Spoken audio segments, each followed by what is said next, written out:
бір тату өмір сүрмедік қой әйтеуір, күнде бір ұрыс. Қойсаңдаршы, сковородка күлетін болды, оналар ұрысқақ екен деп. Сендердің қыстарыңда жүрсек іш пыспайды екен ғой. Бүгін бір новыдан алған сковородкама оладушки дайындай қойын десем, мыналар бір-бірімен ұрысып жатыр ғой. Пиндодан алған сковородка өте күшті пісіреді екен. Бұндай әдемі қылып пісіретінін білгенде үндемей тұратын еді ғой. Қарашы енді айтып жатқанын.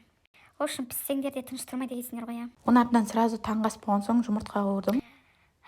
Біз сияқты болмайсыңдар ма, тату тәтті бір-бірімізге жабысып ажырамаймыз ешқашан.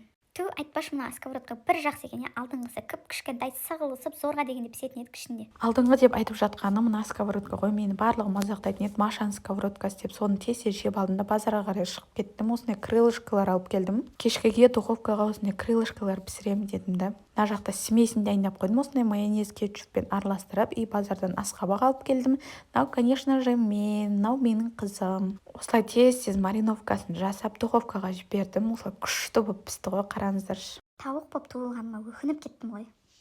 Мені неге сонша күйдіріп жүргесін? Күйіп кетті де енді қайтеміз енді дедім. Мына жақта орама жасадым жаңағы асқабақтан. Жолдасым осындай үлкен арбуздар әкеп қойған ғой. Сіздерде уже дарбыздың сезоны бітті ма? Бізде енді басталып жатыр десең де, үйде осындай 4 дарбыз бір қауын бар. Келіңіздер, бірге жейміз. Мен сияқты дарбыз көргесіңдер ме сендер, Ой, шелек болмас, бәріміз бір жерден шықтық қой.